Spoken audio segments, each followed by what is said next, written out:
السلام عليكم ورحمة الله وبركاته.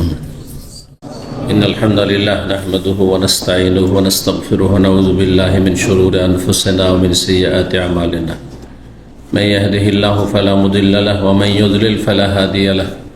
وأشهد أن لا إله إلا الله وحده لا شريك له وأشهد أن محمدا عبده ورسوله صلى الله تعالى عليه وعلى آله وصحبه وسلم تسليما كثيرا.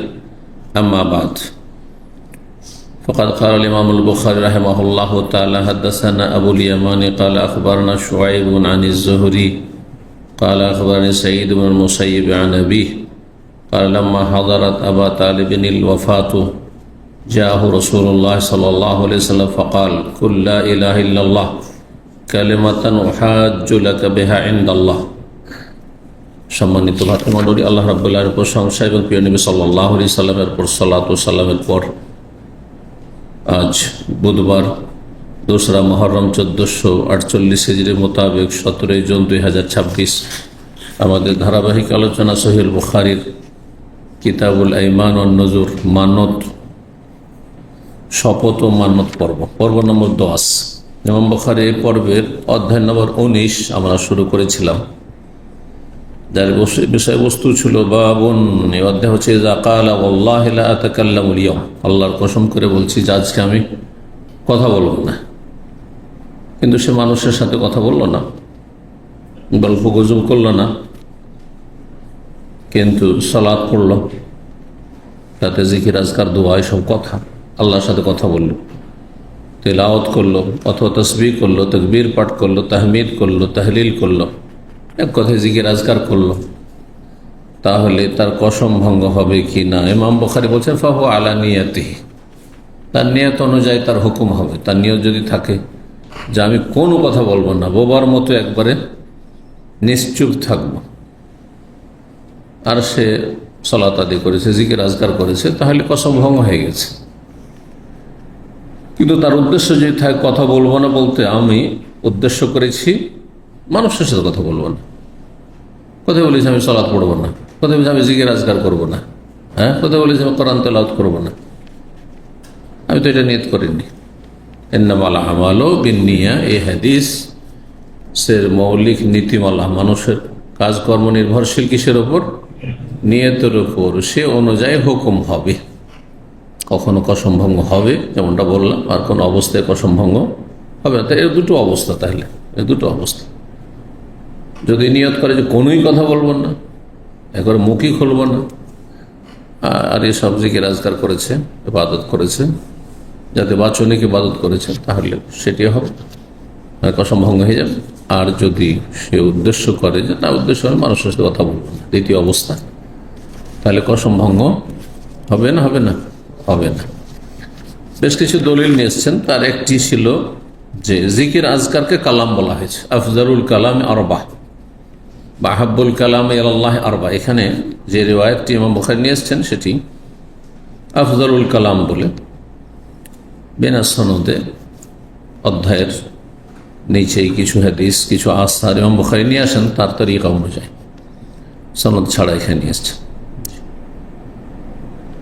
উদ্দেশ্য সনদ ছাড়া যে হাদিসগুলি বা আসারগুলি নিয়ে আসেন, যে বিষয়বস্তুটি তিনি অধ্যায় উল্লেখ করেছেন সেটিকে শক্তিশালী করা, সেটির দলিল হিসাবে, সমর্থক হিসাবে সেগুলি বর্ণনা করা, আর তারপরে সনদ সহ যে হাদিসগুলি পেশ করেছেন সেগুলি সহি। এই আসারগুলি যেগুলি অধ্যায়ের সাথেই বর্ণনা করে বিনা সনদে, সেগুলি সহি নাও হইতে পারে, হাসান হতে পারে, তার শর্ত যে সে শর্ত মোতাবেক নাও হইতে পারে। তো এই জিকির সুবহানাল্লাহ, আলহামদুলিল্লাহ, লা ইলাহা ইল্লাল্লাহ, আল্লাহু আকবার, এগুলিকে কি বলা হয়েছে? কালাম। আর কালাম মানে যেটা বাচনিক হয়ে থাকে, জবান দ্বারা হয়ে থাকে, এগুলি কথা, জিকির আজকার। তাহলে এই হাদিসের উপরে যদি আমল করা যায় এই ক্ষেত্রে, তাহলে কি বোঝায়? দেখো, জিকির আজকার করে আর কসম করেছে আমি কথা বলবো না, তাহলে কসম ভঙ্গ হয়ে যাবে, নিয়তটা করলে হবে। এটা হচ্ছে উদ্দেশ্য। এখন 6681 নম্বর হাদিস মনে করছেন ইমাম জুহরি রাহিমাহুল্লাহ। তিনিও তাবেঈনদের 3টি স্তর রয়েছে, এটা আগে আলোচনা করেছিল। সিগারুত তাবেঈন, আওসাতুত তাবেঈন আর কিবারুত তাবেঈন। তো তিনি মধ্যম শ্রেণীর তাবেঈ, ইলমের দিক থেকে অনেক সিনিয়র, তিনি বড় মুহাদ্দিস ছিলেন ইমাম জহির রাহিমাহুল্লাহ। এবং ইমাম মালিকের বিশিষ্ট ওস্তাদ ছিলেন। যতগুলি হাদিস মুয়াত্তা মালিক, ইমাম মালিকের সনদ দিয়েছে আন মালিক আনিজ জোহরি। রাইট। ইমাম জোহরি বলছেন আখবারানি সাঈদ ইবনে মুসাইয়্যিব, আমাকে জানিয়েছেন এই হাদিসটি সাঈদ ইবনে মুসাইয়্যিব রাদিয়াল্লাহু আনহুমা বলা যেতে পারে, কারণ তার পিতা সাহাবী। আর সাহাবী সাধারণ মানুষ তখনই বুঝতে পারবে যখন দোয়া বলবো রাদিয়াল্লাহু আনহু। এখন সাঈদ ইবনে মুসাইয়্যিব রাহিমাহুল্লাহ বললাম তো ছেলেকে দোয়া দিলাম, সাহাবী কি দোয়া দিলাম না, তো ভুল হয়ে গেল না? এগুলো অনেকেই খেয়াল করেন না। কিন্তু আর যাতে করে মানুষ, সাধারণ মানুষ ভুল না বুঝে, সেজন্য তাবেঈন নাম আসলে রাদিয়াল্লাহু বলা জায়েজ, কিন্তু বলবো না, পরিভাষাগুলি আমরা ঠিক রাখবো যাতে করে মানুষ ভুল না বোঝে। সাঈদ ইবনে মুসাইয়্যিব মনে হয় সাহাবী, কিন্তু এখানে যখন বাপ বেটা দুইজনের কথা উল্লেখ হয়েছে আর একজন সাহাবী, তাহলে আমরা সাহাবীর জন্য যে দোয়া সেটিকে প্রাধান্য দেব। সাহাবী ছাড়াও তাবেঈন, তাবা তাবেঈন, আজকালকার আইম্মায়ে কেরাম, ওলামায়ে কেরাম করে রাদিয়াল্লাহু বলা যায়। সাধারণ মানুষ আপনার আব্বাকে বলেন না রাদিয়াল্লাহু আনহু, জায়েজ, কিন্তু জাহেল মানুষের সামনে ঠিক নাই। যে ভুল বুঝে নিবে যে এর বাপ কি সাহাবী নাকি, বুঝতে পেরেছেন? আপনার আব্বার জন্য আল্লাহ যেন আমার আব্বার রাজি হয়ে যায় বলা যাবে না।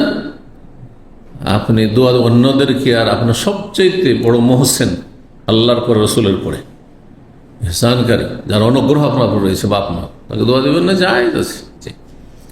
কিন্তু যারা বুঝে, অথবা আপনি যাতে ভুল না বুঝে সেটা সংশয় নিরসন করে দেবেন। বুঝছে মানুষ, যা আব্বাকে আপনি এই দোয়া দিয়েছেন, জায়েজ হয়েছে। জি, কিন্তু কখন জায়েজ হবে না? যদি স্বজন প্রীতি করেন। মযহাবীরা তা করেছে, মযহাবীরা করেছে, নিজের মযহাবের যারা মুকাল্লিদ মযহাবের, এদের রূপ কিছুটা একদিকে একটু টান থাকবে, ব্যালেন্স ঠিক থাকে না, এদের মানদণ্ড ঠিক রাখতে পারে না। ওরা হানাফি, তখন বলছে ইমাম আবু হানিফা কাল আল ইমাম আবু হানিফা রাদিয়াল্লাহু আনহু, আর ইমাম আহমদের নাম আসলে তখন রাহিমাহুল্লাহ বলছেন না, অথবা রাহিমাহুল্লাহ কেন বলছে, পার্থক্য কেন? চারজন ইমামই যখন আপনাদের কাছে ইমাম মুজতাহিদিন, তখন আপনি ইমাম আহমদ রাদিয়াল্লাহু আনহু বলেন, ইমাম শাফি রাদিয়াল্লাহু আনহু বলেন, ইমাম মালিক রাদিয়াল্লাহু আনহু, আমরা তাই করি। যদি বলি চারজনের জন্য বলি, না হলে একজনের জন্য বলবো না, রাহিমাহুল্লাহ বলবো। বুঝতে পেরেছেন? কিন্তু কিছু ফুকাহা যারা অন্ধ মুকাল্লিদ, তারা এই কাজগুলি করেছে, নিজের ইমামের ক্ষেত্রে রাদিয়াল্লাহু, এটা চলবে না। তো সাঈদ ইবনে মুসাইয়্যিব রাদিয়াল্লাহু আনহুমা, তিনি প্রখ্যাত তাবেঈ, বরং সাইয়্যিদুত তাবেঈনের উপাধি তার ছিল, তাবেঈনদের প্রধান তিনি। আর মুসাইয়্যিব ইবনে হুজন, তার পিতা হুজন ছিল। নবী সাল্লাল্লাহু আলাইহি ওয়াসাল্লাম পরিবর্তন করতে চেয়েছিলেন, কিন্তু ভাবলো যে আমার বাপ রেখেছে, থাক। তো সাঈদ ইবনে মুসাইয়্যিব পরবর্তীকালে বলতেন, তার আব্বার ইন্তেকালের পরে, যে আমার আব্বা নামটা কেন না হুজন বদলাতে চেয়েছিলেন। হ্যাঁ, বদলানি কেন? যদি আমার দাদা বদলে দিতেন তাহলে আমাদের পরিবারে এত শোক আর অশান্তি থাকতো না, দুঃখ কষ্ট থেকেই গেল। তার নামেরও একটা কুপ্রভাব আর সুপ্রভাব আছে, নামের কুপ্রভাব আর সুপ্রভাব আছে। একটা মুসলিম সন্তানের নাম যদি আব্দুল্লাহ থাকে আর তার অর্থ বুঝে, যতই পাপী হোক, মাঝে মাঝে এই নামটি তাকে নক করবে, তার অন্তরে ধাক্কা দিয়ে, আমি আল্লাহর বান্দা, আমার নাম হাবিবুর রহমান, রহমানের প্রিয়। কেমন করে প্রিয় হবে এই পাপ করে? ঠিক না? নামের একটা প্রভাব আছে। আর যদি নাম রাখেন আপনি, হ্যাঁ, বিজাতির নাম, যেমন আজকাল নাম রাখা হচ্ছে, এমন নাম রাখা হচ্ছে যাতে চিনতে না পারে। জি, মুসলিমও রাখে, অমুসলিমও রাখে, জায়েজ, কিন্তু এর নামের একটু প্রভাব আছে। নাম শোনার পরে, ভাই আপনার নাম কি? অমুক নাম। তারপর জিজ্ঞাসা করতে, ভাই আপনি লিটন, লিটন তো হিন্দু হয়, আর ভারত বাংলাদেশে লিটন হিন্দু হয়, মুসলিম হয়। ভাই আপনি মুসলিম না হিন্দু না মুসলিম, জিজ্ঞাসা করতে হবে। কিন্তু আব্দুর রহমান, মতিউর রহমান, আতাউর রহমান, হাবিবুর রহমান জিজ্ঞাসা করার কোনো প্রয়োজন নেই, ঠিক না? ওয়াকালা ইন্নানি মিনাল মুসলিমিন রামুল, আপনি প্রকাশ করছেন আপনার নামের মধ্যে আমি মুসলিম। নামের ভালো একটা প্রভাব আছে আর খারাপ প্রভাব আছে। এই জন্য নাম ছেলে মেয়েদের যাদের নাম রাখার দায়িত্ব আপনার উপর রয়েছে, ভালো নাম রাখবেন। সাঈদ ইবনে মুসাইয়্যিব কিবারুত তাবেঈনদের তিনি সবচেয়ে বড় তাবেঈ বলা যেতে পারে। তার পিতা থেকে বর্ণনা করেছেন, মানে মুসাইয়্যিব থেকে, মানে মুসাইয়্যিব সাহাবী। সাঈদ ইবনে মুসাইয়্যিব, সাঈদ হচ্ছে বাবা, মুসাইয়্যিব সাহাবী রাদিয়াল্লাহু আনহু। কালা, তিনি বলেন, লাম্মা হাযারাত আবা তালিবের ওয়াফা, যখন আবু তালেবের মৃত্যুর সময় ঘনিয়ে আসলো, যা রাসূলুল্লাহ আসলেন। সারা জীবন দাওয়াত দিতে দেখেছে চাচাকে, হিতাকাঙ্ক্ষী। মক্কার কাফেরদের মধ্যে যদি কোনো ব্যক্তি হিতাকাঙ্ক্ষী থাকে সবচেয়ে বেশি, তাহলে তিনি হচ্ছেন আবু তালেব। নবী সাল্লাল্লাহু আলাইহি ওয়াসাল্লামের ভালোবাসা ছিল, কিন্তু তার সাথে গোঁড়ামি ছিল। এই দুটোর সংঘর্ষে ভালোবাসা প্রাধান্য পায়নি গোঁড়ামির উপর। মানুষের মধ্যে ভালো গুণও থাকে, মন্দ গুণও থাকে, আর দুটি গুণ আপোষে কি সাংঘর্ষিক লড়াই করতে থাকে, লড়াই করতে মানুষের মধ্যে। আমরা গোঁড়ামি আছে যে আমার বাপ দাদার মজহাব ছাড়বো না, আমি তরিকা ছাড়বো না। আর আপনার মধ্যে শিক্ষিত, আপনি বিচক্ষণ, আপনি খুব মেধাশক্তি, পড়ুয়া মানুষ, হ্যাঁ আগ্রহ আছে ইসলামের ক্ষেত্রে, বুঝছেন না, ইসলামের প্রতি ভালোবাসা আছে, নবীর প্রতি ভালোবাসা আছে, কিন্তু ওই যে গোঁড়ামির সাথে সংঘর্ষ চলছে, যার ফলে আপনি হকের সন্ধান পেলেন না, সত্য গ্রহণে বাধা হয়ে গেল। এমনটাই হয়েছিল তার। রাসূলুল্লাহ সাল্লাল্লাহু আলাইহি ওয়াসাল্লাম আসলেন শেষ মুহূর্তেও, নিরাশ হননি যে দেখা যাক পারি কিনা। কিন্তু তার আগে সে কাফের নেতা আবু জাহাল আর ওর সাথে আরো কয়েকজন কাফের সব নেতারা সব এসে বসে আছে আগে থেকে, যাতে করে মুহাম্মদ সাল্লাল্লাহু আলাইহি ওয়াসাল্লাম বিভ্রান্ত না করতে পারে, তার ভাষায় ধর্ম পরিবর্তন না করে দেয় চাচার, আর শেষখানে ভাতিজার মায়া আবার সে মুসলিম না হয়ে যায়।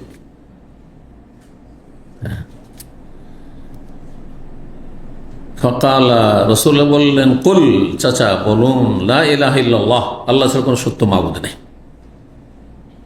আর ওরা বুঝতো, তাদের মাতৃভাষা ছিল যে লা ইলাহা ইল্লাল্লাহ, আমি শেষখানেও যদি বলি তার মানে এই যে 360টা মূর্তি এগুলো বাতিল ঘোষণা করা। আর আমাদের সমাজের বেদাতিরা লা ইলাহা ইল্লাল্লাহ বলে আর মাজারে সেজদাও করে, কারণ না হলে অর্থই বুঝে না, অর্থ বুঝে না, বুঝছেন না। তারা ভালো করে বুঝতো যে লা ইলাহা ইল্লাল্লাহ বলা মানে আমার জীবনে এবার পুরোপুরি বিপ্লব, ইনকিলাব, পুরোই পরিবর্তন হবে।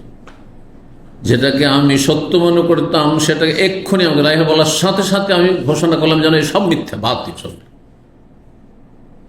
যার ফলে না হলে এমনি পড়তে বাধা কি, বিনা বুঝায় যদি পড়ায়, আজকালকার অনারবদের কলমা পড়ার মতো, বেদাতীদের কলমা পড়ার মতো, ওরা আমাদের চাইতে বেশি জিকির করে মাজারপন্থীরা। কিন্তু এই জিকির দিয়ে কোনো ফায়দা নেই, কারণ এই জিকির জীবনে কোন রকম পরিবর্তন নিয়ে আসে। শিরিক করতেই আছে, মাজার পূজা করতেই আছে, দরগায় যেতেই আছে, আল্লাহ সাল্লামের কাছে চাইতেই আছে। হ্যাঁ, বুঝতে পেরেছেন, কোনো পরিবর্তন নেই। কুফুরির অবস্থায়, শিরকের অবস্থা আছে, পরম্পরা, বাপ দাদাও মুশরিক ছিল, ছেলে মেয়েরাও এরকম মুশরিক থেকে গেল। শুধু জিকির করতে হলে এই জিকির কোনো কাজ আসবে না।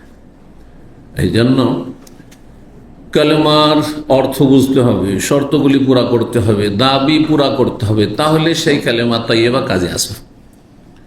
লা ইলাহা ইল্লাল্লাহ বলুন চাচা, কালেমাতান, এটি এমন একটি বাক্য যদি আপনি বলে নেন, ও হাজ্জু লাকা বিহা ইনদাল্লাহ, তাহলে আল্লাহর নিকটে আমি এর মাধ্যমে, এর ওসিলায়, আপনার এই কালেমাটিকে কিছু আমল আর নেই, শেষ অবস্থা আপনার, এক্ষুনি হয়তো দুনিয়া থেকে বিদায় নেবেন, একটা সেজদা নেই, নামাজ নেই, কিচ্ছু নেই, কিন্তু এই একটি কালেমা তাইয়্যিবা অন্তর থেকে যদি পড়ে নেন বিশ্বাস করে, তাহলে এর ওসিলা আমি আল্লাহর সামনে গিয়ে বাদ অনুবাদ করতে পারবো, দলিল প্রমাণ পেশ করতে পারবো। হুজ্জাতুন, এই হাজ্জ হুজ্জাতুন থেকে এসছে। হুজ্জাতুন মানে দলিল প্রমাণ হয়, জি। আর হুজ্জাতুন মানে বাদানুবাদ হয়, বাকবিতণ্ডা হয়, তর্ক করা হয়। একজন বলছেন না এইটা, বলছেন না এইটা, দেখেন এটার নাম হচ্ছে হ্যাঁ এইখান থেকে আমাদের ভাষায় হুজ্জতি করা। হ্যাঁ, হুজ্জতি করা মানে মানতে চান না আপনি, একটা বড় হুজ্জতি করছে। বলেন আপনার এই ভাষাটি আরবি শব্দ তাহলে। জি, এই হাদিস থেকে কি বুঝালেন ইমাম বুখারী? হ্যাঁ, যে লা ইলাহা ইল্লাল্লাহ হচ্ছে কালেমা, আর কালেমা হ্যাঁ হচ্ছে বাচনিক কাজ, হ্যাঁ জবানের কাজ, আর জবান কথা বলে। সুতরাং কেউ যদি নিয়ত করে যে আমি কোনো কথা বলবো না, হ্যাঁ কোনো কথা বলবো, একবারে মুখ বন্ধ রাখবো, কসম করছে আল্লাহ ইলাহা ইল্লাল্লাহ বলে দেবে, তাহলে কসম ভঙ্গ হয়ে যাবে। 6682 নম্বর হাদিস। হাদিস মানে হচ্ছে আবু হুরায়রা রাদিয়াল্লাহু তাআলা, তিনি বলেন রাসূলুল্লাহ সাল্লাল্লাহু আলাইহি ওয়াসাল্লাম বলেছেন কালেমাতানে, দুটো শব্দ রয়েছে না বাক্য রয়েছে? হ্যাঁ শব্দ। এখানে শাব্দিক অর্থ হচ্ছে শব্দ। কালেমাতুন মানে কি? শব্দ। লা একটি শব্দ, ইলাহা একটি শব্দ, ইল্লাহ একটি শব্দ, আর আল্লাহ একটি শব্দ। কিন্তু বাক্য, হ্যাঁ লা ইলাহা ইল্লাল্লাহ পুরোটা মিলে একটি বাক্য। কথা বোঝা গেছে না? তো যেই বাক্যগুলি আসছে, এমনকি লা ইলাহা ইল্লাল্লাহ কালেমাতান শব্দ বলেছেন, আসলে কি শব্দ এটি না বাক্য? তাহলে বোঝা গেল যে বাক্যকে আমরা হ্যাঁ কি বলি? শব্দ বলি। আরবিতে কালেমা বলা হয়, আমরা শব্দ বলি না, কিন্তু আমরা বলি একটি কথা আছে, ভাই আপনার সাথে একটা কথা আছে, শুধু একটি কথা আছে, আর 5 মিনিট চলতেই আছে। আরে একটি কথা, একটি কথা মানে একটা কথা, একটা কথা মানে তো এই লফজ, বুঝছেন না? বা কালেমা ঠিক ওই রকমই। তাহলে ভাষার অলংকার হচ্ছে কালেমা বলে কালামকে উদ্দেশ্য করা, বা জুমলাকে, বাক্যকে উদ্দেশ্য করা। জি, এইখানে নবী সাল্লাল্লাহু আলাইহি ওয়াসাল্লাম বলছে কালেমাতানে মানে দুটো বাক্য রয়েছে, ভাব অর্থ তাহলে খফিফাতান আলাল লিসান, যে দুটো বাক্য জবানে উচ্চারণে বড়ই হালকা সহজ, সাকিলাতান ফিল মিজান নেকির পাল্লায় অনেক বেশি ভারী, হাবিবাতান ইলা রহমান পরম করুণাময় আল্লাহর কাছে অত্যন্ত প্রিয়। সেই দুটো বাক্য হচ্ছে সুবহানাল্লাহ ওয়া বিহামদিহি একটি, আর একটি হচ্ছে সুবহানাল্লাহিল আযীম। সর্বশেষ হাদিস আসবে কিন্তু সহিহ বুখারীতে এটি, এই হাদিসটি হচ্ছে সহিহ বুখারীর সর্বশেষ হাদিস, কিতাবুত তাওহীদে রয়েছে। তো এখানে বোঝা গেল যে সুবহানাল্লাহ ওয়া বিহামদিহি, সুবহানাল্লাহিল আযীম এগুলো জিকির, আর জিকিরকে নবী সাল্লাল্লাহু আলাইহি ওয়াসাল্লাম কি বলেছেন? কালেমা বলেছেন, আর কালেমা জবান দিয়ে উচ্চারণ হয়, যা দিয়ে কথা বলা হয়। নিয়ত করলে তাহলে কসম ভঙ্গ হয়ে যাবে। কসমের অধ্যায়ের সাথে সম্পর্ক দেখাচ্ছেন ইমাম বুখারী, তো বিনা ফিকহে দেখাচ্ছেন। আর ইমাম বুখারী বড় মুহাদ্দিসের সাথে সাথে তিনি বড় ফাকিহ ছিলেন। 6683 নম্বর হাদিস। হাদিস বর্ণনা করেছেন আব্দুল্লাহ ইবনে মাসউদ রাদিয়াল্লাহু তাআলা, তিনি বলেন রাসূলুল্লাহ সাল্লাল্লাহু আলাইহি ওয়াসাল্লাম বলেন কালা রাসূলুল্লাহ কালিমাতান, রাসূলুল্লাহ সাল্লাল্লাহু আলাইহি ওয়াসাল্লাম একটি কথা বলেছেন, ওয়া কুলতু উখরা, আর আরেকটি কথা আমি বলছি। নবী সাল্লাল্লাহু আলাইহি ওয়াসাল্লাম একটি বলেছেন, আর তার বিপরীতটি আমি বলছি। এটা হচ্ছে উদ্দেশ্য। বিপরীত অর্থ, যে কোনো কথার একটা বিপরীত অর্থ রয়েছে। এই ছেলেটি ভালো, এর বিপরীত কি? এই ছেলেটি খারাপ নয়, এই ছেলেটি খারাপ নয়, এই ছেলেটি খারাপ নয়, আর এই ছেলেটি ভালো, একই না? হ্যাঁ দিয়ে বললেন, একটা না দিয়ে বললেন, তার মানে খারাপ না। ভালো মানে তার মানে খারাপ নয়। এই ছেলেটি খারাপ নয়, তার মানে ভালো, যদি বলেন ঠিক ওই রকম। বলছেন আব্দুল্লাহ মাসউদ, মান মাতা, নবী সাল্লাল্লাহু আলাইহি ওয়াসাল্লাম বলেছেন মান মাতা ইয়াজআলু লিল্লাহি নিদ্দান উদখিলান নার। বিভিন্ন ভাষা দিয়ে প্রসিদ্ধ হাদিস রয়েছে, মান মাতা ওয়া হুয়া ইয়াদউ লিল্লাহি নিদ্দান, হ্যাঁ দাখালান নার। জি, এখানে রয়েছে মান মাতা ইয়াজআলু লিল্লাহি নিদ্দান, যেই ব্যক্তি এমন অবস্থায় মৃত্যুবরণ করবে যে সে আল্লাহর শরীক স্থাপন করেছে, আল্লাহর সাথে শরীক স্থাপন করেছে, দরগাকে হোক দুর্গাকে, সে হয় হ্যাঁ হরে রাম হরে কৃষ্ণ করেছে, আর না হলে ইয়া গৌস আদম ইয়া খাজা বাবা বলেছে, ইয়া গরিব নওয়াজ, আল্লাহ ছাড়া অন্যকে ডেকেছে। তাহলে উদখিলান নার, জাহান্নামে তাকে প্রবেশ করানো হবে, জাহান্নামে নিক্ষেপ করা হবে। তাহলে এর বিপরীতটা হচ্ছে কি, যেই ব্যক্তি আল্লাহর সাথে শরীক স্থাপন করবে তাকে জাহান্নামে দেওয়া হবে, তার মানে যে শরীক স্থাপন করবে না তাকে জান্নাতে দেওয়া হবে। অকুল তো ওখরা, দ্বিতীয় বাক্যটি আমি বলছি, তার এটা নবী সাল্লাল্লাহু আলাইহি ওয়াসাল্লাম বলেননি, আমি এই হাদিস থেকে এই অর্থটি নিয়েছি। বিপরীত অর্থ বলে একটি কথা আছে, মফহুম মুখালিফ, বিপরীত অর্থ। মানমাতা, যেই ব্যক্তি মারা গেল এমন অবস্থায় লা ইয়াজালু লিল্লাহি নিদ্দান, যে সে কোনোদিন আল্লাহর সাথে শরীক সাব্যস্ত করেনি, উদখিলাল জান্নাত, তাকে জান্নাতে প্রবেশ করানো হবে।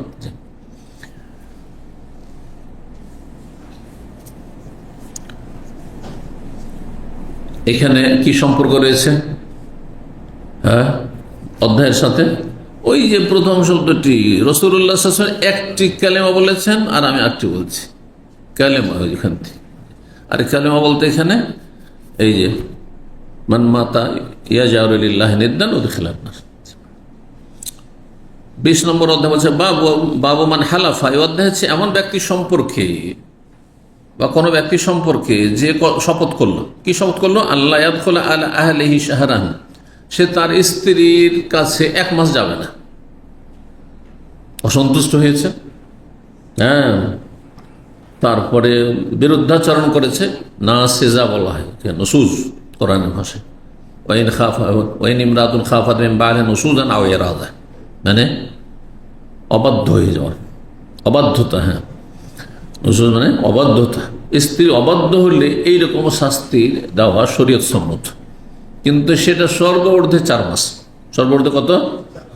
4 মাস। প্রবাসীরা জানেন মশলা, আল্লাহ না করে এরকম অবাধ্য স্ত্রী থাকে, কিন্তু অবাধ্য স্ত্রী কথা শুনে, আপনি বলছেন যে বাজারে এভাবে যেতে হবে না, আপনি বলছেন যে না চেহারা খুলে বাইরে যেত না, ও ঘুরে বেড়াচ্ছে বাজারে যেত, মেনে গেছে সামান্য কাজ, কথা শুনছেন, কিন্তু সুন্নত নফলের ক্ষেত্রে নাই। ফরজ অজেবের ক্ষেত্রে যদি ঘাটতি থাকে, হারামের আশঙ্কা রয়েছে অথবা হারাম কাজে লিপ্ত হইতে পারে এইরকম, তখন কিন্তু আপনার জেদ, না আমি শ্বশুরবাড়ি বিয়ে খেতে যেতে দিব। কিছু লোকের কড়াকড়ি এরকম করে, যেতে দেবো না, তুই আমার বাবার বাড়ি থাকবে। তা আপনার বাবার বাড়ি ওটা, আপনার 14টা ভাই থাকছে, সাবালক ভাই থাকছে, আর ওখানে আপনার স্ত্রীকে বাধ্য করে রাখবেন, এটা কোথায় পেলেন? প্রবাসীরাও কিন্তু অনেকে জুলুম করে। কে অধিকার দিল যে আপনার ভাইদের সাথে আপনার স্ত্রীকে রাখবেন ওখানে? কোনখানে কোন শরীয়তে যায় যেটা? তাহলে আলাদা বাড়ি করেন, বা শুধু বাবা মায়ের সাথে আপনার থাকবেন, দেবর ভাসুরের সাথে থাকবে কেন? তার চাইতে বেশি নিরাপদ তার বাবা মায়ের সাথে থাকবে। সেখানে গিয়ে যদি পাপে জড়িয়ে যায়, তাহলে আপনার দায়িত্ব, তার বাবা মা মাসুল, তারা জবাবদেহি করে বাবার কাছে। কারণ আমানত, আপনি আমানত ওলার কাছে পৌঁছে চলে এসছেন, এখানে কাকে আপনি রক্ষণাবেক্ষণ রেখে গেছেন? রক্ষণাবেক্ষণকারী কাকে রেখেছেন? আপনি শ্বশুর না, মোটেই না। অনেক শ্বশুরে জুলুম অত্যাচার করছে, তিলকে তাল করছে, অনেক শাশুড়ি জালেমা। এই যে আপনারা করছেন, এইটাও অন্যায় করছেন, আর অনেক বাপ মাও অন্যায় করছেন। না, যেতে দেওয়া হবে না, হ্যাঁ এই করা হবে না, হ্যাঁ আমার 5টা ছেলে বউ বেটি সব একসাথে নিয়ে থাকবো। কোথায় আছে সব? বেহাইবে পর্দা করে, ঘরে পর্দা নেই, বাইরে। অধিকাংশ মুসলিম বাড়িগুলিতে আমাদের দেশে ঘরে পর্দা নেই, ঘরে ঢুকে গেলে সব ফ্রি, বাস ঘরে ঢুকতে পারলে কাজ হয়ে গেল। হ্যাঁ, বাইরে বেরোলে পর্দা, আর ভিতরে চলে গেলে গর্দা। ঘরে চলে গেলে আর কোনো অসুবিধা নেই। এই জন্য দুলা ভাই জামাই আসছে, হ্যাঁ ননস আসছে, হ্যাঁ খালাতো ভাই, মামাতো ভাই, ফুফাতো ভাই আসছে, আর ভাই ভাবি করে গল্প করছে ভিতরে, কিন্তু বাইরে গেলে বোরখা পড়ছে। এটা পর্দা হলো না। পর্দা সব জায়গায় থাকতে হবে। আমি একদিন আলোচনা করেছি, পর্দা অন্তরে পর্দা থাকতে হবে, আর ঘরের বাইরেও পর্দা থাকতে হবে, যেটা বোরখার মাধ্যমে, হিজাবের মাধ্যমে হবে, ঢিলাঢালা পোশাকের মাধ্যমে, আর ঘরের ভিতরে পর্দা থাকতে হবে, বাড়িতে পর্দা থাকতে হবে। অনেক পরিবার রয়েছে, বরং অধিকাংশ পরিবার, গ্রামের লোকরা আছে পর্দা নেই। আমাদের গ্রামের ছেলে এটা, হ্যাঁ আমাদের গ্রামের ছেলে, কোনো পর্দা নেই। এখানে দামামে থাকে, এই ছেলেটা তোমাদের বাড়ি ঢুকে, বাসায় ঢুকে, যেটা আমাদের গ্রামের ছেলে আছে, আমাদের কাছে এরকম রিপোর্ট। গ্রামের ছেলে সেজন্য জায়েজ, আর আপনি অন্য ডিস্ট্রিক্টে সেজন্য জায়েজ নাই। কিসের ইসলাম এসব? আল্লাহ হিদায়াত দান করুন। যাই হোক, বলছিলাম যে স্ত্রী যদি অবাধ্য হয় তাহলে কথা বন্ধ করতে পারবেন। 3 দিনের বেশি কথা বন্ধ করা মুমিনের সাথে হারাম, ওই হাদিস তখন প্রযোজ্য না। বুঝতে পারছেন? কথাবার্তা নেই, তোমার সাথে যোগাযোগ নেই, করতে পারবেন, কিন্তু অবাধ্য হইতে হবে। ফরজ ওয়াজিব আদায় করছেন না বা হারাম নাজায়েজে লিপ্ত হচ্ছে, এইরকম যদি হয়। সুন্নত নফল খেতে দেবে, সোমবার রোজা রাখতে নিষেধ করছি, বৃহস্পতি রোজা রাখতে নিষেধ করছি, তাহলে আপনি থাকলে ওইটা, আপনি বিদেশে আছেন, রোজা রাখতে পারেন, সমস্যা নেই, আপনার পারমিশন লাগবে না এই ক্ষেত্রে। তখন আপনি পানিশমেন্ট করতে পারেন। নবী সাল্লাল্লাহু আলাইহি ওয়াসাল্লাম একবার অসন্তুষ্ট হয়ে কি করেছিলেন? 1 মাসের ইলা করেছিলেন, মানে শপথ করেছে 1 মাস আমি স্ত্রীদের সাথে দেখা করব না। আর বিশেষ একটি ওপর তলের কক্ষে তিনি 1 মাস অবস্থান করতেন, মসজিদে যেতেন, সালাত পড়ে আসতেন আর তখন থাকতেন। এ ঘটনা জানেন কে কে? দেখি হাত উঠে। হ্যাঁ, মাশাআল্লাহ, 1 মাস করেছেন। যদি নবী সাল্লাল্লাহু আলাইহি ওয়াসাল্লাম না করতেন আর আমি যদি করতাম বা আপনারা করতেন, যে বড় অপরাধী, জালেম, ঠিক না? এই জন্য কিছু কিছু কাজ নবী সাল্লাল্লাহু আলাইহি ওয়াসাল্লাম আল্লাহ করিয়ে নিয়েছেন, ওইরকম পরিস্থিতি তৈরি করেছেন। আল্লাহ ইচ্ছা করলে করতেন না এরকম। নবী রহমতুল্লিল, বিশ্ব জাহানের জন্য রহমত, আর পশু পাখি গাছপালার জন্য রহমত, আর স্ত্রীর জন্য রহমত না? অবশ্যই রহমত, ঠিক না? হ্যাঁ, কিন্তু কিছু কিছু কাজ আল্লাহ করিয়ে নিয়েছেন বিশেষ হেকমতের জন্য, তত্ত্বের জন্য। সর্বর্ধে কত করতে পারবেন? হ্যাঁ, 4 মাস। 4 মাসের বেশি জায়েজ নাই।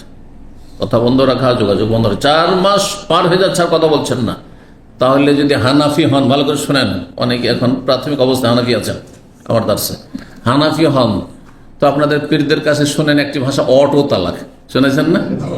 যেমন পুরি অটো তালাক, হ্যাঁ, অটো তালাক। যেমনই 4 মাস পুরা হইল, হানফি মাযহাব শেষ, আপনার স্ত্রী নেই, গেছে। আর যদি আপনি আহলে হাদিস হন বা শাফি হন বা মালিকি হন, হাম্বলি হন, এতগুলি সব মাযহাবে মাসলাকে, তাহলে এখন আপনাকে বাধ্য করবে, হ্যাঁ, আদালত, যে হয় তালাক দাও আর না হয় ফিরাও, 2-এর 1 করো, চলবে না এর বেশি। কথা বন্ধ রাখা, যোগাযোগ বন্ধ রাখা, এর নাম হচ্ছে কি? এটি একটি শপথ। এই শপথের নাম কি? ইলা। হ্যাঁ, ইলা মানেও শপথ করা। কোরআনে গতকালকে যে আবু বকর সিদ্দিক রাদিয়াল্লাহু তাআলা আনহু শপথ সম্পর্কে যে ওয়ালা ইয়াতালি, ওখান থেকে ইলা, লিল্লাযিনা ইউলুনা মিন নিসাইহিম, ওই সব পুরুষরা যারা তাদের স্ত্রীদের থেকে ইলার শপথ করে, যে 4 মাস, আপনি কম করতে পারেন, 3 মাস, 2.5 মাস, 2 মাস, 1 মাস, 3 দিন, 2 দিন কথা বলবেন, আজকে আর কথা বলবেন না, যখন অবাধ্য হয়েছে, জায়েজ আছে। 4 মাসের বেশি না। এর মধ্যে আপনাকে সমাধান খুঁজতে হবে। যদি সোজা হইল হইল, না সোজা হইল তালাক দেন। কতদিন? লিল্লাযিনা ইউলুনা মিন নিসাইহিম তারাব্বুসু 4 আশহুর, 4 মাস প্রতীক্ষা করে, অপেক্ষা করবে। 4 মাসের বেশি অপেক্ষা করবে না। তালাক দাও, আমি অন্য জায়গায় বিয়ে করব, জি, এভাবে রাখা যাবে না, জি, ঝুলিয়ে। তো যেই ব্যক্তি শপথ করবে, ইমাম বুখারী বলছেন যে তার পরিবারের কাছে 1 মাস যাবে না, আর মাস ছিল 29-এর, আর 29-এর দিন যদি স্ত্রীর কাছে চলে যায় তো এটা জায়েজ হবে কি না? কসম করেছে, আল্লাহর কসম, 1 মাস তোমার সাথে কথা বলবো না, কসম করেছে। ইলা মানে শপথ, শপথ করেছে। আর 29 দিন হওয়ার পরে স্ত্রীর কাছে চলে গেছে, তাহলে জায়েজ কাজ করো না? জায়েজ, জায়েজ। এইভাবে ফতোয়া দিলে তো গড়বড় হয়ে যাবে। এই জন্য আমি সবসময় বলি, ফাকিহকে ফাকিহ হইতে হবে, এভাবে ফতোয়া দেওয়া যায় না। হ্যাঁ, মাস যদি 29 হয় মাসটি, তাহলে জায়েজ। মাস যদি 30 হয় তাহলে জায়েজ নয়। যেমন উদাহরণ দিই, জিলহজ মাস 29 ছিল, জিলহজ মাসের 1 তারিখ থেকে ইলা শুরু করেছেন, স্ত্রীর সাথে কথা বন্ধ করেছেন, তাহলে 29 ঠিক আছে। কিন্তু তার জিলকাদ মাস 30 ছিল, সুতরাং আপনি জিলকাদ মাসে 29 দিন থাকবো, কথা বলবো না, তারপরে নেমে যাবো, কথা বলবো না, চলবে না। এভাবে বুঝতে পেরেছেন? তো ঘটনা দেখেন এখানে 6684 নম্বর হাদিস। হাদিস বলেছেন আনাস রাদিয়াল্লাহু তাআলা, তিনি বলেন আলা রাসূলুল্লাহ মিন নিসাই, রাসূলুল্লাহ সাল্লাল্লাহু আলাইহি ওয়াসাল্লাম শপথ করেছেন, ইলার শপথ করেছিলেন তার স্ত্রীদের থেকে, সহধর্মিণীদের থেকে। ওয়াকানাত ইনফাক্কাত রিজলুহু, সেই সময়কালে আরেকটি ঘটনা ঘটে যে রাসূলুল্লাহ সাল্লাল্লাহু আলাইহি ওয়াসাল্লামের পা মুচকে গেছিল। মুচকে যাও বলেন তো না? হ্যাঁ, মুচকে যাও।